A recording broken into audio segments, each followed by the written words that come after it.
யாருக்காக போறாங்க? இங்க இருக்க யாராவது நீட் எழுத போறாங்களா? இனிமே மனுஷன் இருக்காங்க நீட் எழுதி டாக்டர் போறாங்களா? யார் எழுத போறா? உங்க பிள்ளை எழுத போறோம்.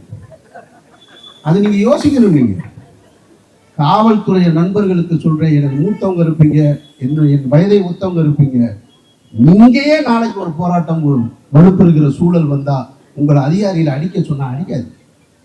எதுக்கு அடிக்கிறீங்க? மாணவர்களை எதுக்கு அடிக்கிறீங்க? உங்களால ஒரு அரசியல்வாதி அடிக்க முடியுதா? ஒரு நாளாவது அடிச்சிருக்கீங்களா நீங்க?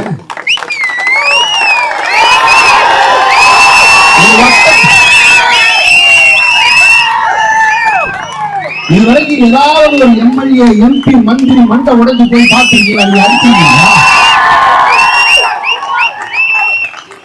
அதனால எப்ப பார்த்தாலும் எரியவனை மட்டுமே அடிக்கிறதுக்கு தான் லத்தி கொடுத்துருக்காங்களா? அதுக்கு தான் சட்டம் உங்களுக்கு வந்திருக்கா? அதுக்கு தான் உங்களுக்கு காவல்துறையில் இந்த பொறுப்பு கொடுக்கப்பட்டிருக்கா? அடிக்காதீங்க, அவன்கிட்ட அன்பா பேசுங்க, தடுத்து நிறுத்துங்க. போராடுவது இந்த நாட்டில் ஜனநாயக உரிமை, அவனுக்கு அதை நீங்க கொடுக்கணும். அந்த உரிமை பாதுகாப்பு கொடுக்கணும். மத விழாக்கள் நடந்தா பாதுகாப்பு கொடுக்குற, சாமி ஊர்வலம் போனா கொடுக்குற, சாதி ஊர்வலம் போனா கொடுக்குற, போராட்டம் நடத்துறவனுக்கு பாதுகாப்பு கொடு. கொடுக்க வேண்டியது கடமை.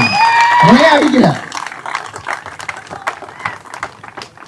அன்பார்ந்த சகோதரர்களே, இந்த எழுச்சியும் இந்த சிந்தனையும் தான் நம்முடைய அடுத்த தலைமுறை மீட்குமே தவிர கட்சிகளும் தலைவர்களும் மீட்பார்கள் என்று ஒரு நாளும் நம்பிக்கொண்டிருக்கார்கள்.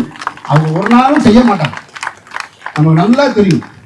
அவங்க எதிர்கட்சியாக இருக்கும் பொழுது ஆளுங்கட்சிக்கு வருவதற்காக வாக்குறுதி கொடுப்பாங்க, அல்லது கட்சியே ஆரம்பிக்காதப்ப இந்த கூட்டத்தில் மூஞ்சில கட்சி கட்டிட்டு வந்து உட்காருவாங்க. ஆனா கட்சி ஆரம்பிச்ச உடனே அவங்க வரமாட்டாங்க.